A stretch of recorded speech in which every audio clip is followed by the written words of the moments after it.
بسم اللہ الرحمن الرحیم صلی اللہ علیہ وعلی آلہ وصحبہ اجمعین۔ دیکھیے، جب بھی ہم کتاب بولتے ہیں تو ہمارے سامنے جو تصور بنتا ہے وہ ایک ایسا خاکہ ہمارے سامنے ذہن میں آتا ہے کہ ایک کتاب ہے، اس کا ایک خاص موضوع ہوگا، کسی ایک ٹاپک پر وہ کتاب لکھی گئی ہوگی۔ کتاب کھولتے ہی ہمیں اس میں کچھ چیپٹرز ملیں گے، اس کا الگ الگ عنوان ہوگا، کچھ سب ہیڈنگس ہوں گی، تو پھر ان پر بات ہوگی اور آخر میں اس کا خلاصہ پوری کتاب کا پیش کیا گیا ہوگا۔ یہ ہمارے ذہنوں میں یہ بات ہوتی ہے۔ لیکن جب ہم قرآن کھولتے ہیں تو قرآن میں ایسا بالکل نظر نہیں آتا۔ ہم دیکھتے ہیں کہ اچانک سے قرآن میں کچھ عقیدے کی بات ہو رہی ہے، پھر اخلاق کی بات ہونے لگی، پھر کچھ ہدایتیں ہونے لگی، ہدایت کی باتیں ہونے لگی، پھر ایسے ہی آگے بڑھے دیکھے شریعت کی کچھ بات ہو رہی ہے، کچھ احکام دیے جا رہے ہیں، فوراً سے دعوت و تبلیغ کی بات شروع ہو گئی، نصیحت، عبرت کی بات ہونے لگی، تنقید، جو مشرکین ہیں، جو منافقین ہیں، ان پر تنقید ہونے لگی، ملامت کا طریقہ اپنایا گیا، کبھی ڈرانے لگے، یعنی جہنم کا خوف پیدا کیا گیا، کبھی خوشخبری دی جانے لگی، کبھی ایسا لگ رہا ہے جسے تسلی دی جا رہی ہو، کبھی کائنات کے مختلف اور الگ الگ قسم کے دلیلوں سے بات ہو رہی ہو۔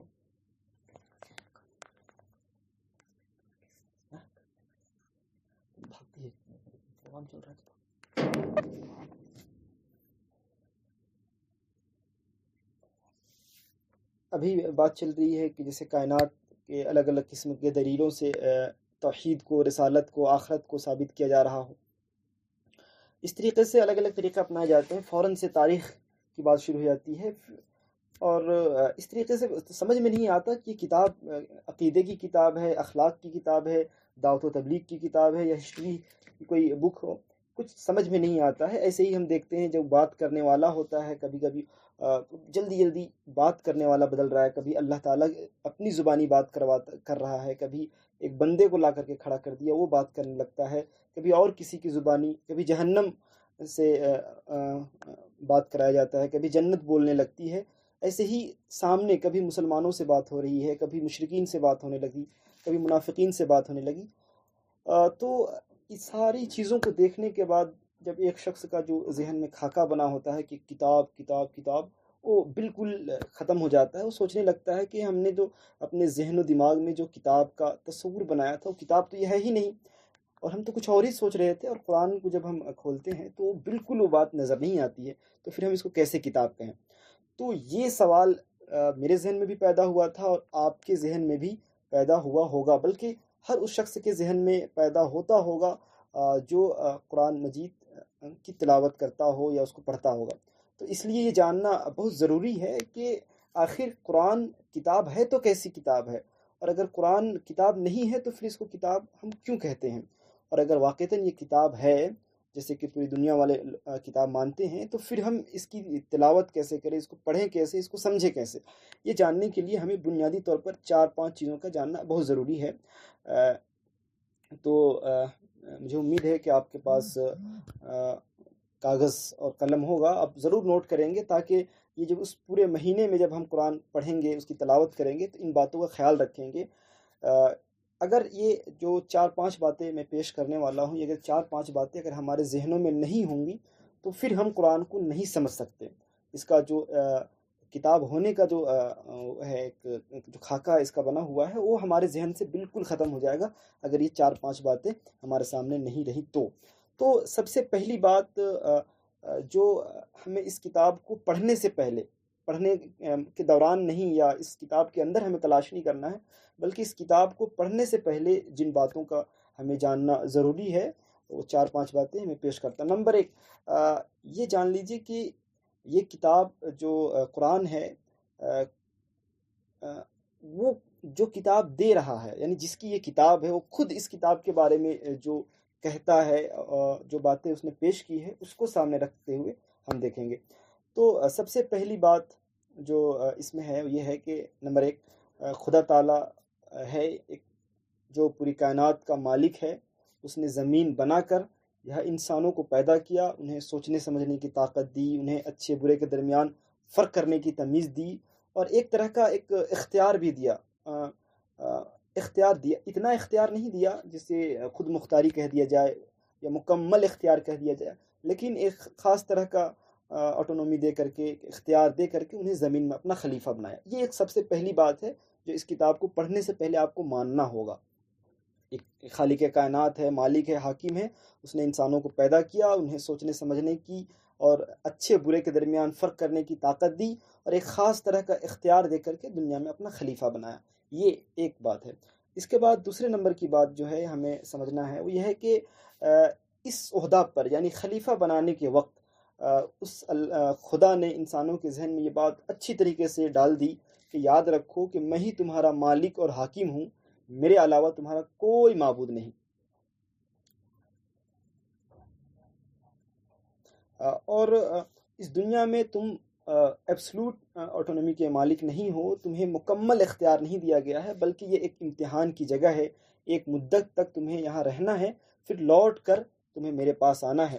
میری طرف سے جو بھی ہدایت تمہیں ملے اس پر جو عمل کرے گا وہ دنیا میں بھی امن اور شانتی کے ساتھ رہے گا، اور موت کے بعد وہ کامیاب مانا جائے گا، یعنی اسے جنت ملے گی. اس دن دنیا کے کیے گئے سارے کاموں کا حساب دینا ہوگا. اگر کوئی دنیا میں میری ہدایت کے مطابق نہ چلے تو اس دنیا میں بھی فساد پھیلے گا، بدامنی ہوگی، اور موت کے بعد بھی وہ ناکام مانا جائے گا، یعنی اس کا ٹھکانہ جہنم ہوگا. یہ دوسری بات ہے جو اس کتاب کو پڑھنے سے پہلے ہمارے ذہنوں میں یہ بات ہونی چاہیے کہ اس کتاب میں اس چیز کو پیش کیا گیا ہے. اسی تیسرے نمبر پر یہ بات جو بنیادی طور پر جو اصول ہے اس کتاب کو سمجھنے کی، یہ ہے کہ یہ ساری جو ہدایات اللہ تبارک و تعالیٰ نے دی ہیں وہ سب سے پہلے زمین میں آدم و حوا کو دے کر بھیجا. انہوں نے انہی ہدایات کی روشنی میں زندگی بسر کی، لیکن بعد میں لوگوں میں بگاڑ پیدا ہوا. وہ سب سے پہلے انہوں نے ایسے کیا کہ اپنے ہی مالک اور کائنات کے خالق کو بھلا کر کے شرک میں پڑ گئے. جن کا جو دل میں آیا اس کو اپنا خدا بنا لیا، اور جو علم دے کر کے آدم و حوا کو اللہ تبارک و تعالیٰ نے اس دنیا میں بھیجا تھا اس میں ان لوگوں نے گڑبڑی کر کے اپنی مرضی کے مطابق جیسا چاہا اس میں تبدیلی کی، رد و بدل کر کے ہزاروں مذہب بنا لیے، اور ایسا لگنے لگا کہ ہر قوم کا اپنا اپنا مذہب ہو. یہ چیز بھی ہمارے سامنے ہونی چاہیے. اس کے بعد چوتھے نمبر پر جو بات آتی ہے وہ یہ کہ جب آدم و حوا کے بعد ان کی اولادوں میں بگاڑ پیدا ہوا تو پھر اللہ تبارک و تعالیٰ نے کیوں نہیں ان کو زبردستی ان کو ہدایت کے راستے پہ کیوں نہیں لگا دیا، یا پھر ان کو کیوں تباہ و برباد نہیں کر دیا؟ تو اس کا جواب یہ ہے، جو ہمارے ذہنوں میں یہ بات ہونی چاہیے کہ اللہ تبارک و تعالیٰ نے انسانوں کو اختیار دیا ہے. اس اختیار کو دینے کے بعد انہیں زبردستی صحیح راستے پر لانا اور ان سے ان کی آزادی کو چھین لینا یہ کسی بھی طرح سے مناسب نہیں ہے، بدعقلی کی بات ہوگی. اور اسی طریقے سے جب ان کو ایک مدت دے دی ہے اس دنیا میں رہنے کے لیے، اس مدت کے پوری ہونے سے پہلے ہی اگر اللہ تبارک و تعالیٰ انہیں تباہ و برباد کر دے، ان کی غلطی کی سزا دے دے، تو پھر یہ کوئی عقل مندی کی بات سمجھ میں نہیں آتی کہ تو پھر اگر انہیں تباہی کرنا تھا تو مہلت کیوں دی؟ اگر ان کو زبردستی ہدایت پر ہی رکھنا تھا، گمراہ نہیں ہونے دینا تھا، تو پھر اختیار کیوں دیا؟ یہ ایک سوال پیدا ہوتا ہے. اسی لیے اللہ تبارک و تعالیٰ نے ان کو زبردستی ہدایت کے راستے پر نہیں لایا اور نہ ہی انہیں تباہ کیا، بلکہ ایسا طریقہ اپنایا کہ انہی انسانوں میں سے کچھ لوگوں کو اللہ تبارک و تعالیٰ نے چن لیا، انہیں اپنا صحیح علم دیا اور لوگوں کے پاس بھیجا تاکہ انہیں جا کر وہ سمجھائیں، انہیں اسی راستے پر لائے جہاں پر ان کے ماں باپ یعنی آدم و حوا تھے. یہ بات بھی ہمارے ذہن میں ہونی چاہیے جب ہم اس کتاب کو سمجھ سکتے ہیں. پھر آگے بڑھیے، پانچویں نمبر پر ایک بات اور ہمارے ذہن میں ہونی چاہیے، وہ یہ کہ یہ جو لوگ آئے دنیا میں اور لوگوں کو سمجھایا، ان کو صحیح راستے پر لایا، یہ لوگ مختلف ملکوں، قوموں اور مختلف وقتوں میں آتے رہے. ہزاروں برس تک وہ آتے رہے اور لوگوں کو سمجھاتے رہے، اور ان لوگوں کو پیغمبر کہا جاتا ہے. ان سب کی ایک ہی بات تھی، وہ یہ بات تھی کہ خدا نے ہمارے ماں باپ آدم و حوا کو جو طریقہ دے کر زمین میں بھیجا تھا اسی طریقے پر واپس آ جاؤ. یہی تمام انبیاء کی، تمام پیغمبروں کی بس یہی دعوت تھی کہ جو طریقہ آدم و حوا کو اللہ نے دیا تھا اس طریقے کو تم سب نے بھلا دیا، اسی طریقے پر واپس آ جاؤ. لیکن ہوا یہ کہ زیادہ تر ایسا ہوا کہ اکثر لوگوں نے ان کی بات ماننے سے انکار کر دیا، اور جو کچھ تھوڑے بہت ماننے والے بھی تیار ہوئے، راضی ہوئے کہ ان کی بات مان لے، وہ بھی آگے چل کر کے بگاڑ انہوں نے اپنے درمیان پیدا کر لیا، یہاں تک کہ انہوں نے مطلب ان کے جو پیغمبر تھے انہوں نے جو کتابیں انہیں دی اور انہیں جینے کا جو طریقہ بتایا، ان میں بھی ان لوگوں نے اپنی مرضی کے مطابق جو چاہا بدل ڈالا، اور جو چاہا گھٹا دیا، جو چاہا بڑھا دیا، یعنی پورے طور پر انہوں نے اس میں تحریف کر دی۔ یہ رویہ تھا ان کا جو ماننے والے تھے۔ جو ماننے والے نہیں تھے انہوں نے جو طریقہ اپنایا سو اپنا، لیکن یہ ماننے والوں کا حال تھا۔ یہ بات بھی ہمارے ذہنوں میں ہونی چاہیے جب ہم قرآن کو سمجھ سکتے ہیں۔ آخر میں جو چھٹے نمبر کی بات ہے جو ہمارے ذہن میں ہونی چاہیے، یہ کہ سب سے آخر میں یہ جو انبیاء کا سلسلہ چل رہا ہے، سب سے آخر میں اس خدا نے جو آپ دیکھ رہے ہیں کہ حضرت آدم علیہ السلام اور حوا کے ذریعے سے جو دین دنیا میں بھیجا کہ لوگ اس کے مطابق زندگی بسر کریں، لوگ آتے رہے اور بگاڑ پیدا ہوتا رہا، پھر کچھ صحیح لوگ آئے، ان کو اصلاح کی کوشش کرتے رہے، لیکن اکثر لوگوں نے ماننے سے انکار کر دیا، کچھ لوگوں نے مانا تو وہ بھی بعد میں آگے چل کر کے اس میں بگاڑ اور فساد برپا کر دیا۔ تو ان کے بالکل آخر میں اللہ تبارک و تعالیٰ نے ایک اور نبی کو بھیجا جن کا نام محمد ہے۔ وہ اس دنیا میں انہیں پیدا کیا اور انہیں حکم دیا کہ یہ لوگ جو پچھلے پیغمبروں کی بات نہ مان کر غلط راستے پر ہیں یا ان کی باتوں کو بدل کر کے گمراہی میں پڑے ہوئے ہیں، انہیں صحیح راستے پر لاؤ، اور اس کے ساتھ ساتھ آج سے لے کر کے رہتی دنیا تک جتنے لوگ پیدا ہوں گے ان سب کو اسی راستے پر رکھنا، انہیں بھٹکنے نہ دینا، اور پھر جو لوگ آپ کی بات مان لیں انہیں ملا کر کے ایک امت بنا دینا، اور پھر سب مل جل کر اس زمین میں امن اور امان پیدا کرنا، خوشی کے ساتھ رہنا اور اپنے رب کو یاد کرتے رہنا۔ تو محمد صلی اللہ علیہ وسلم کو جو طریقہ بتایا گیا، جس طریقے سے وہ لوگوں کو بتائے سمجھایا، جو ان کو دعوت دی، جو ہدایت دی گئی، جو گائیڈ لائن ان کو دیے گئے، انہی کو ہی قرآن کہا جاتا ہے۔ یعنی اس دعوت اور ہدایت کی کتاب یہی قرآن ہے جسے محمد صلی اللہ علیہ وسلم کو دنیا کی اصلاح کے لیے اللہ تبارک و تعالیٰ نے دیا۔ تو یہ ایک سرسری طور پر جو 6 باتیں ہیں، ان 6 باتوں کا ہمارے سامنے ہونا بہت ضروری ہے، چاہے جو قرآن کا پڑھنے والا ہو، مسلمان ہو یا غیر مسلم ہو، وہ اس کتاب پر ایمان رکھتا ہو یا نہ رکھتا ہو، اگر یہ 6 باتیں اس کے سامنے نہیں ہوں گی تو وہ قرآن کو نہیں سمجھ سکتا ہے۔ اگر یہ 6 باتیں وہ ذہن میں نہ رکھے تو قرآن کو 10 بار اس کا مطالعہ کر لے گا، اسے بالکل بھی سمجھ میں آنے والی نہیں ہے۔ کیوں؟ کیونکہ یہ کتاب عام کتابوں کی طرح سے نہیں ہے، جو رائٹر یا کوئی آتھر لکھ رہا ہو اس طرح کی کوئی یہ کتاب نہیں ہے۔ اس کے بعد ایک سوال ہوتا ہے کہ اس کتاب میں کیا بات کہی گئی ہے، اس کا موضوع کیا ہے، اس کا سبجیکٹ میٹر کیا ہے، اس کا جو سینٹرل تھیم ہے وہ کیا ہے، مرکزی مضمون کیا ہے، اس کا مقصد اور مدعا کیا ہے۔ یہ 3 باتیں ہمارے ذہنوں میں پیدا ہوتی ہیں کہ اس کا موضوع کیا ہے، اس کا مرکزی مضمون کیا ہے اور اس کا مدعا کیا ہے۔ تو ان 3 چیزوں کو اگر ہم سمجھ لیں تو ہمیں آسانی کے ساتھ قرآن ہم پڑھ بھی سکتے ہیں اور سمجھ بھی سکتے ہیں۔ تو سب سے پہلی بات یہ ہے کہ اس کتاب کا یعنی قرآن کا موضوع کیا ہے۔ تو اب جان لیں اس کا جو سبجیکٹ میٹر ہے وہ انسان ہے، کہ اس کا موضوع انسان ہے، اور ظاہر بات اس لیے کہ پوری کتاب میں یہی بتایا گیا ہے کہ انسان کی کامیابی اور فائدہ کس میں ہے اور اس کی ناکامی اور نقصان اور گھاٹا کس میں ہے۔ پوری کتاب میں بس یہی بات بتائی گئی ہے۔ اب پہلے پارہ سے لے کے 30ویں پارہ تک جہاں کہیں بھی آپ کو دیکھنا ہو دیکھ لے یہی بات کہ انسان ہے، کس راستے میں چلے گا تو اس کو فائدہ ہوگا اور کس راستے پہ چلے گا تو اس کو نقصان ہوگا، یہی بات بتائی گئی ہے۔ اس کا مرکزی مضمون کیا ہے، یعنی جو سینٹرل تھیم جس کے ارد گرد پورا قرآن گھومتا رہتا ہے وہ کیا ہے۔ تو اگر ہم یہ دیکھیں تو یہ ہے کہ انسان نے اس کائنات کو سمجھنے میں اور اس کے خدا کو جاننے میں، یا اس کائنات کا جو نظام ہے اس کو سمجھنے میں، خود اپنی ہستی کو جاننے میں، جو نظریات اور جو سوچ اور خیال، جتنے طرح کے خیالات وہ بنا رکھے ہیں وہ سارے کے سارے غلط ہیں۔ یہ قرآن کا جو سینٹرل تھیم ہے وہ یہی ہے کہ انسانوں نے خدا کو سمجھنے یا خود کو سمجھنے یا اس کائنات کو سمجھنے کے لیے جو بھی طریقے بنائے ہیں، جو بھی نظریات بنائے ہیں، سب کے سب غلط ہے، سارے غلط ہے۔ صرف صحیح وہ ہے جو اللہ تبارک و تعالیٰ نے حضرت آدم علیہ السلام اور حضرت حوا علیہ السلام کو دے کر کے اس دنیا میں بھیجا اور ان کو بسایا، اور ان کو اس وقت جو نظریہ دیا تھا بس وہی نظریہ صحیح ہے، اس کے علاوہ سارے کے سارے غلط ہیں۔ یہ ہے، اور اسی چیز کو ثابت کرنے کے لیے پورا قرآن ہمارے سامنے آتا ہے۔ تو یہ چیز اگر ہمارے سامنے رہے تو ہمیں سمجھ میں آ جائے گا کہ اچھا یہ والا مضمون یہاں پر ہم دیکھ رہے ہیں۔ آخری بات ہے اس میں سے کہ اس کا مدعا کیا ہے. آ، اس کا اس کا مدعا یہی ہے، یعنی اس کتاب کا، کہ انسانوں کو اسی صحیح راستے کی دعوت دینا اور ان کو اسی درست طریقے پر واپس لانا جہاں سے وہ بھٹک گئے اور ہر دور میں گمراہ ہوتے رہے. یہ ہے اس کتاب کا مدعا.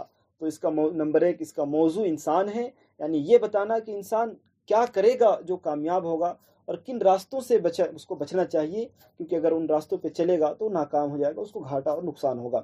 یہ اس کا موضوع ہے. دوسرا جو ہے اس کا مرکزی مضمون، اس کا جو سینٹرل تھیم ہے، کس کے ارد گرد پورا قرآن گھومتا ہے، وہ تو یہ ہے کہ انسانوں نے اپنے جینے کے جو طریقے بنائے ہیں، یا دنیا کا جو نظام بنایا ہے، یا کائنات کے بارے میں ان کی جو سوچ ہے، یا خود اپنی ہستی کے بارے میں ان کی جو سوچ ہے، وہ سارے کے سارے غلط ہے. بس صحیح وہی ہے جو ان آدم و حوا کو اللہ تبارک و تعالیٰ نے دے کر بھیجا.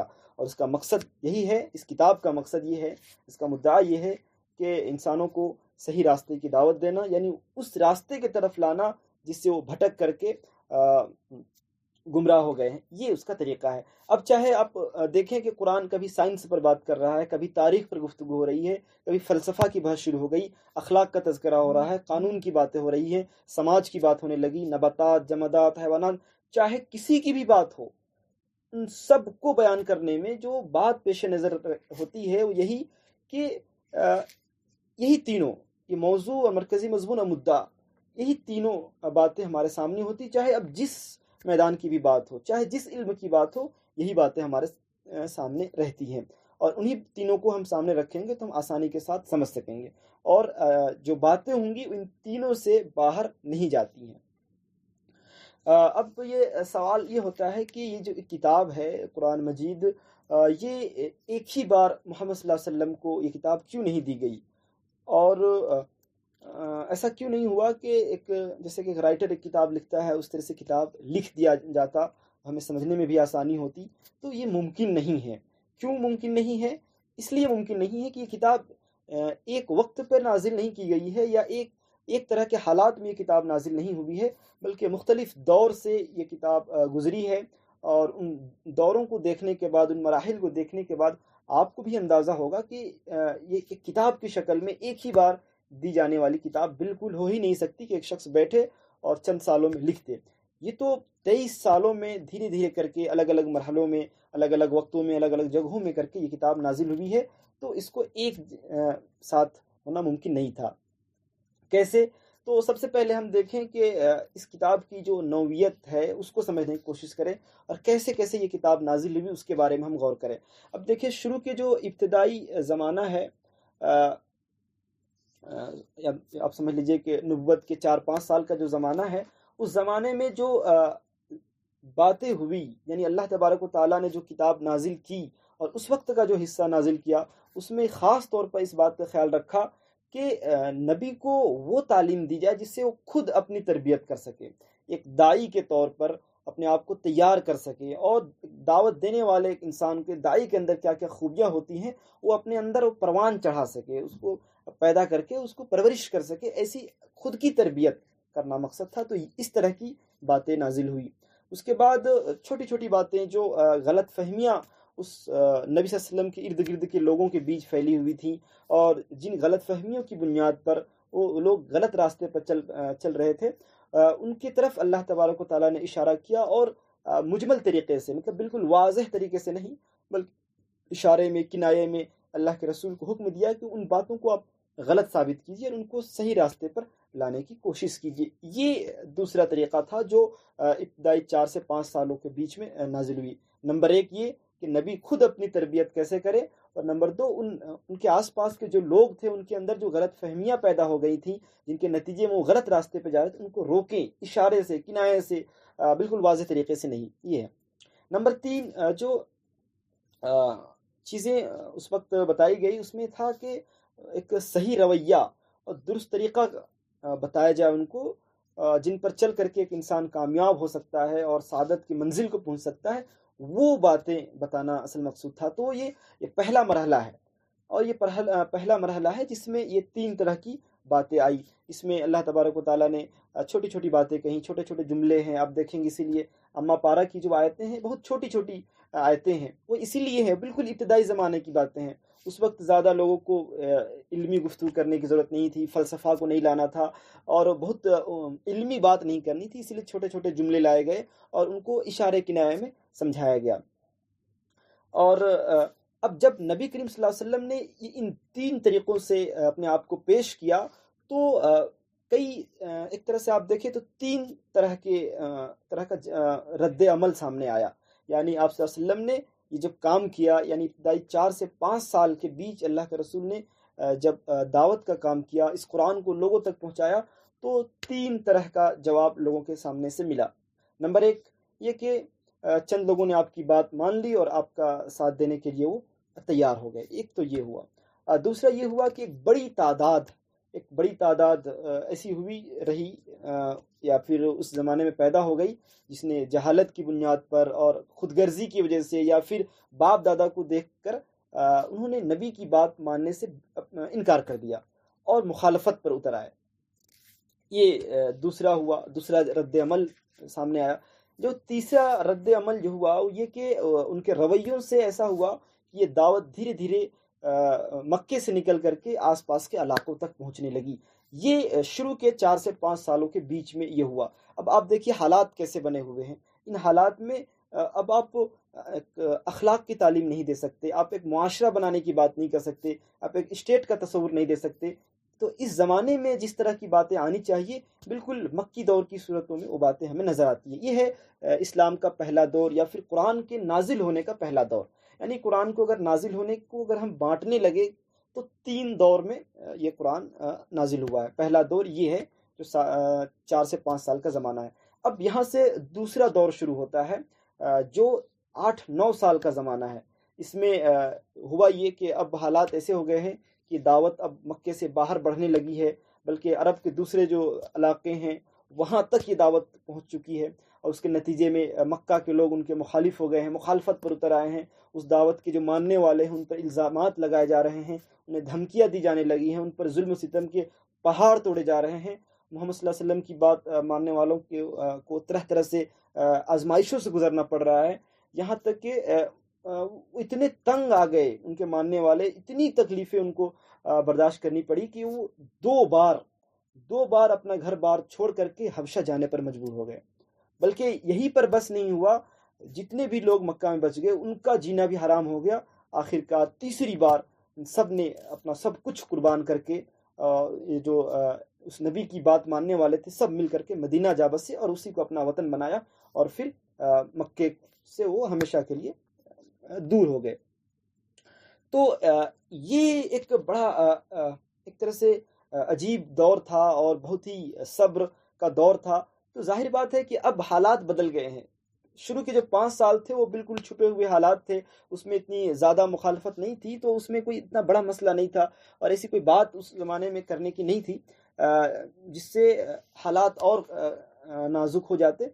لیکن یہ جو دوسرا مرحلہ ہے اس میں ضرورت اس بات کی تھی کہ جو قرآن اب تک نازل ہو رہا تھا اس کی نوعیت کو اور بدل دے، اس کی کیفیت کو اور بدلے۔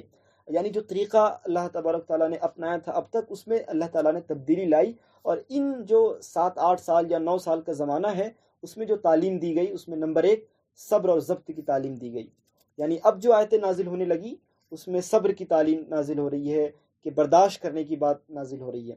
نمبر 2 اب جو مسلمانوں کو ستایا جا رہا ہے، ان کو پریشان کیا جا رہا ہے، ایسے لوگوں کو جنت کی خوشخبری دی جانے لگی کہ تم ابھی صبر سے کام لو، اس کے بدلے میں اللہ تبارک و تعالیٰ تمہیں جنت دے گا۔ نمبر 3 اب جو ایمان لا رہے ہیں ان کی تربیت بھی ہو رہی ہے کہ ایک جاہل شخص جب ایمان قبول کرتا ہے، ایک مشرک جب اسلام قبول کرتا ہے تو اس کے اندر کیا کیا اخلاقی خوبیاں پیدا ہونی چاہیے، کیا کوالٹیز پیدا ہونی چاہیے، اس پر فوکس کیا گیا اور ان کو اخلاق کی تعلیم دی گئی، اور پھر ان کو ہمت اور حوصلے سے کام لینے اور برداشت کرنے کی بات کہی گئی۔ کوئی تشدد نہیں، کوئی جواب نہیں دینا ہے، بس صبر سے، حوصلے سے، ہمت سے کام لینا ہے۔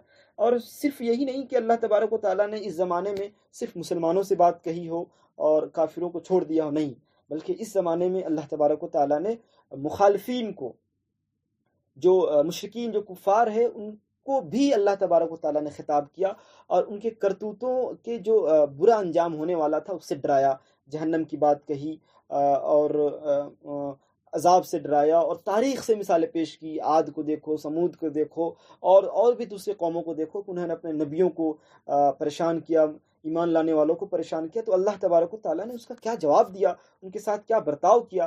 تو یہ طریقہ اپنایا گیا. اور پھر اس کے ساتھ ساتھ دھمکی کے ساتھ ساتھ عقلی دلائل دے کر کے یا کائنات پر غور کر کے ان کو توحید، رسالت، آخرت کی بھی بات کہی گئی.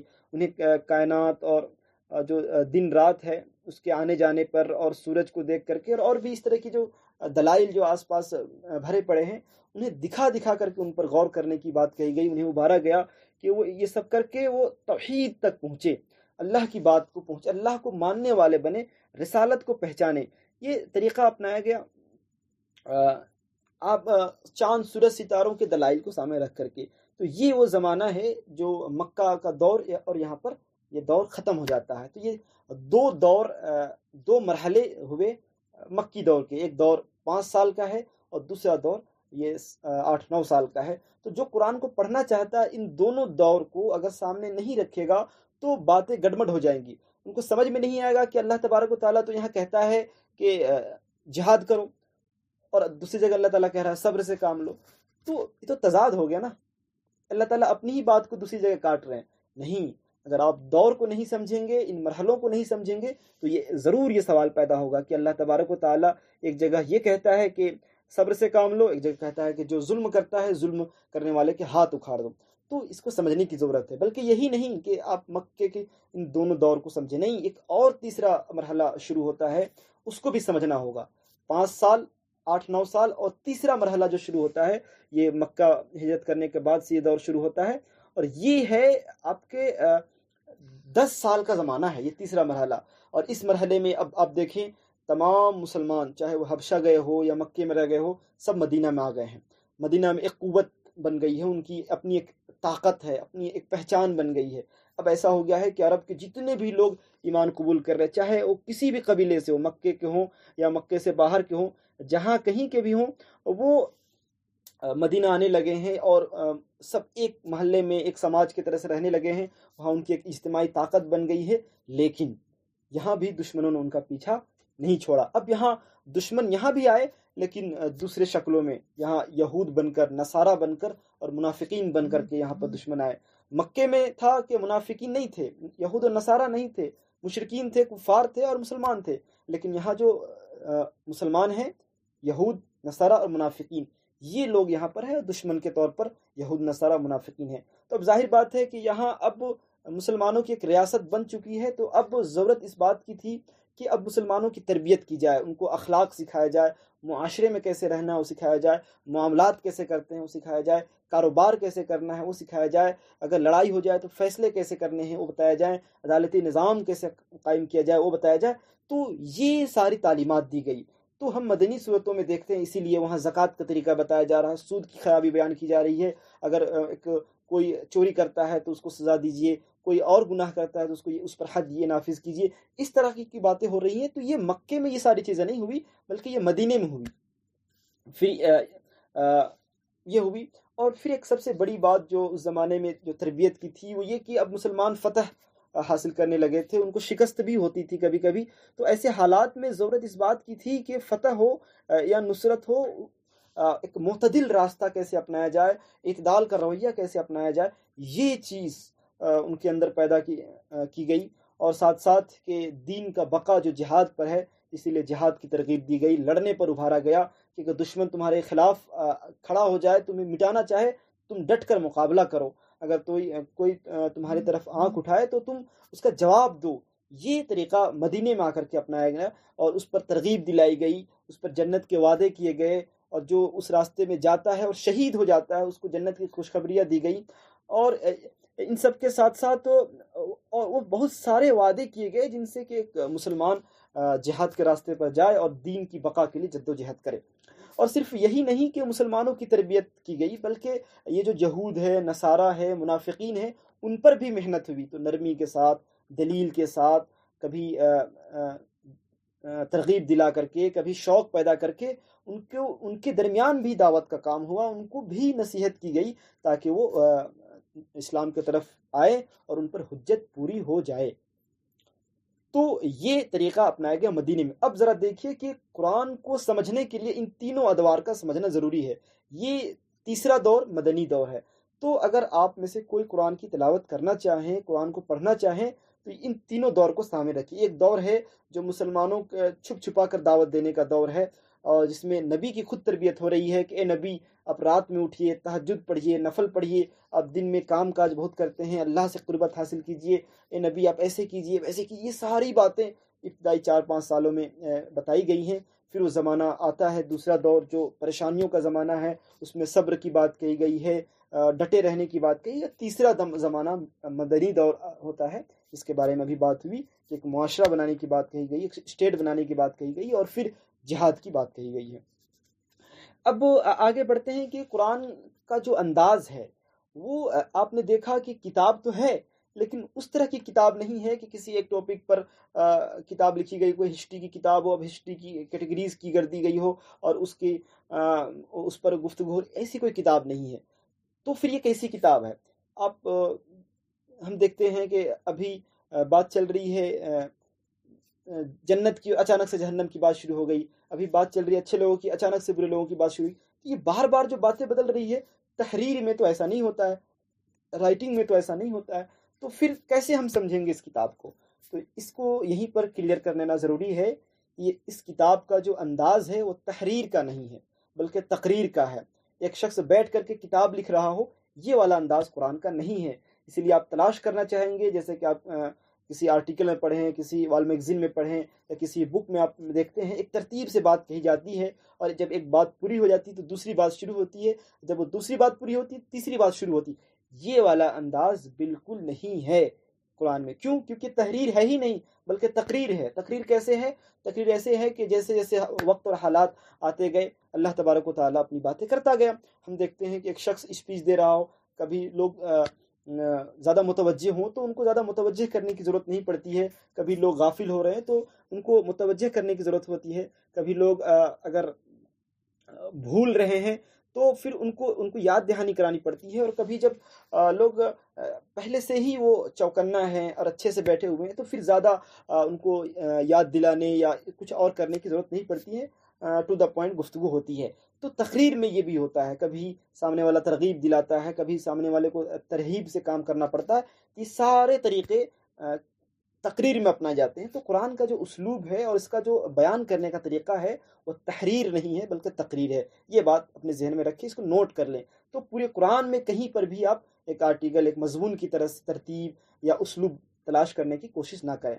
پھر اس بات کا بھی خیال رکھیں، تقریر بھی ہے تو ایسے نہیں کہ کوئی پروفیسر ہو جو یونیورسٹی میں کسی کلاس روم میں بیٹھ کے لیکچر دے دیا ہو اور وہ تقریر ہو گئی، اسٹوڈنٹس نے اس کو نوٹ کر لیا ہو یا پھر اس کو ریکارڈ کر لیا ہو۔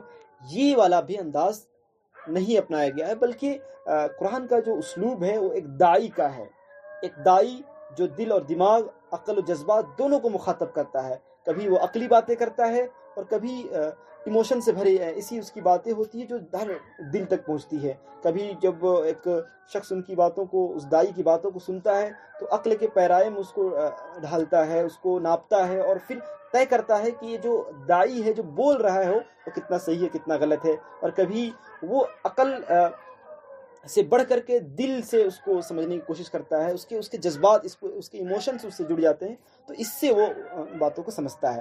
تو یہ ان چیزوں کو دیکھنے کی ضرورت ہے کہ تقریر بھی ہے تو ایک پروفیسر کے لیکچر کی طرح سے نہیں بلکہ ایک داعی، ایک وائز کی طرح سے قرآن کا اسلوب ہے۔ اب ظاہر بات ہے کہ ایک داعی جب بات کرتا ہے تو کوشش کرتا ہے کہ سامنے والے کنونس کر لیں، وہ جو بولنا چاہتا ہے اس کو منوا دے، جو کام کروانا چاہتا ہے وہ کام اس سے کروا دے۔ تو ظاہر بات ہے کہ کوشش یہ کرتا ہے کہ بار بار گھما کر کے پھرا کر کے وہ بات اس طرح کے اس کے سامنے پیش کرے کہ وہ سامنے والا مان جائے۔ اسی لیے ہم تکرار دیکھتے ہیں، بار بار قرآن میں تکرار ہے۔ ایک مرحلے کے بعد دوسرا مرحلہ، دوسرے مرحلے کے بعد تیسرے مرحلے پر گفتگو ہوتی ہے، لیکن پہلے مرحلے میں جو باتیں ہوئی ہیں اب ایسا نہیں ہے کہ دوسرے مرحلے میں وہ باتیں نہیں ہوں گی۔ پہلے دور میں جو باتیں ہوئی ہیں اب تیسرے دور میں بھی وہ باتیں آئیں گی۔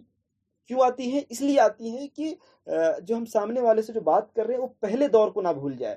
ابھی جو 5 سال کا زمانہ بتایا گیا وہ اس زمانے کو نہ بھولے، وہ اس زمانے میں جو تربیت کی گئی اس تربیت کو نہ بھول جائے، اور پھر جو دوسرا زمانہ جو 8-9 سال کا ہے اس پر جب بات ہوئی، اور پھر تیسرے مرحلے میں جب داخل ہوئے تو کوئی دوسرے مرحلے کو نہ بھول جائے، دوسرے دور کو نہ بھول جائے۔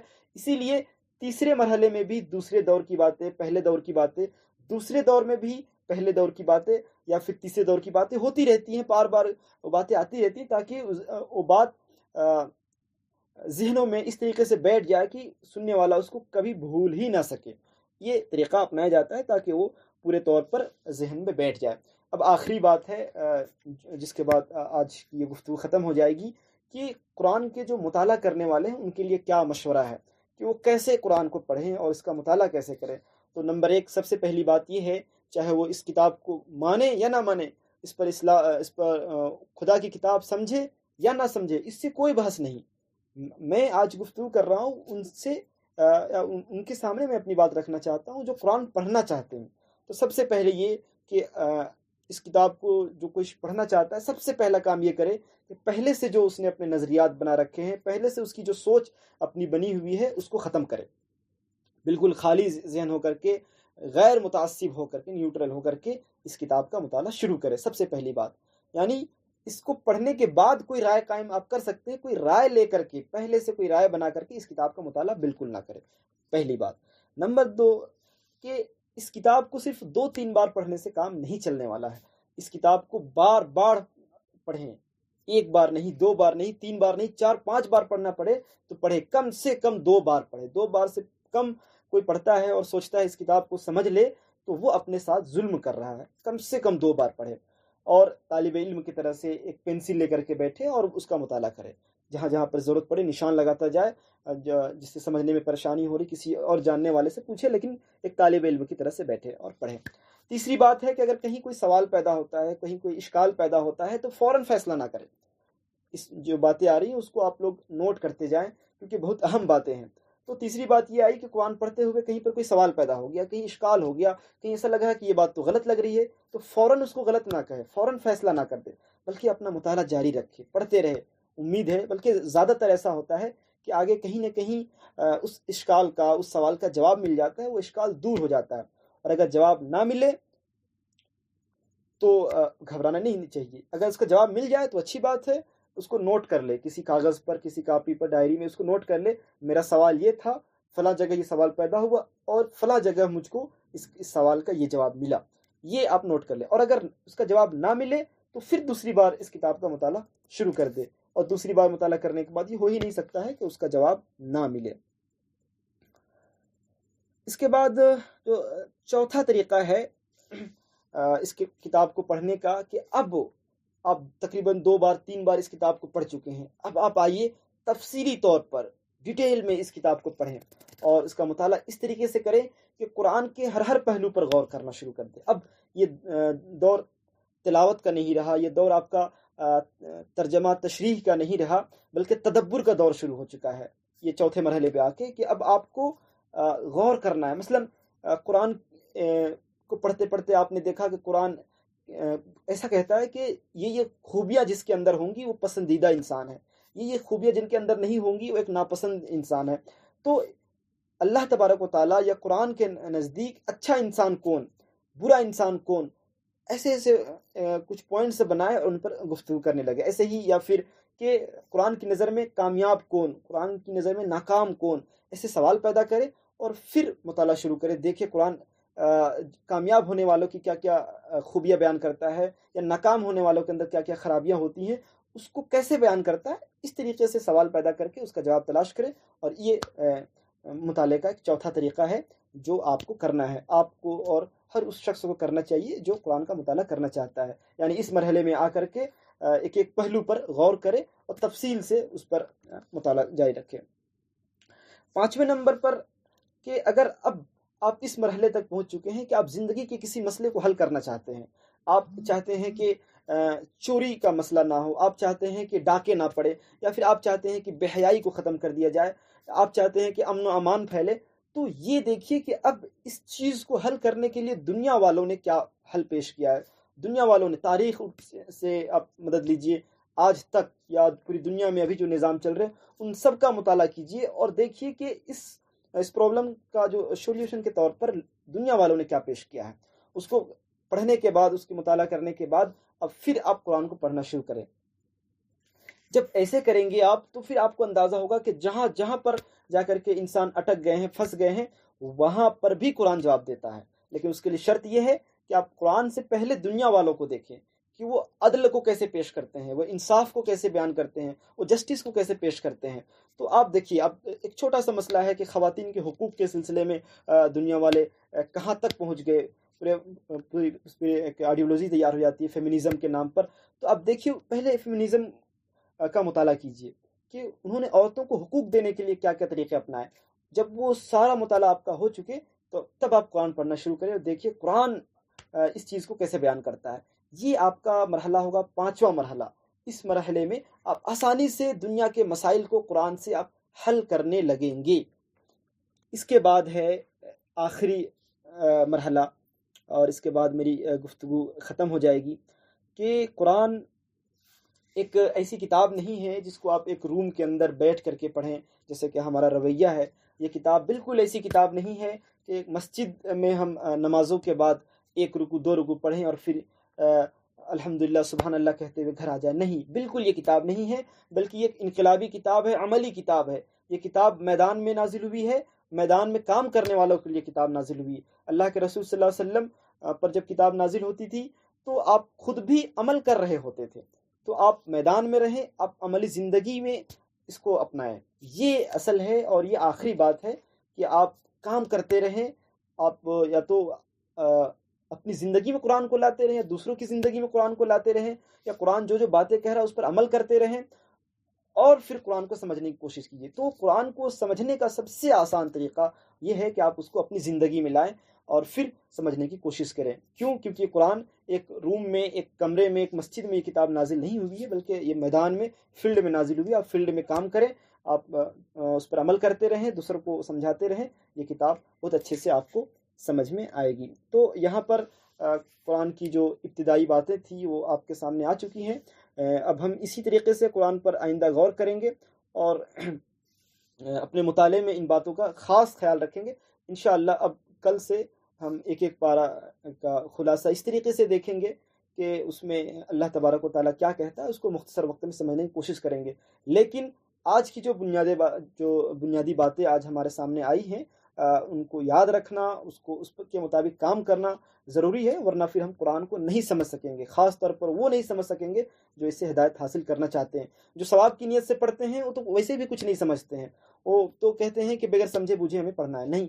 لیکن جو سمجھ کر پڑھنا چاہتے ہیں، اس کو کتاب ہدایت سمجھتے ہیں اور اس خالق کائنات کی طرف سے گائیڈ لائن سمجھتے ہیں، ان کے لیے ضروری ہے کہ ان باتوں کا خیال رکھے۔ آخر دعوانا الحمدللہ رب العالمین۔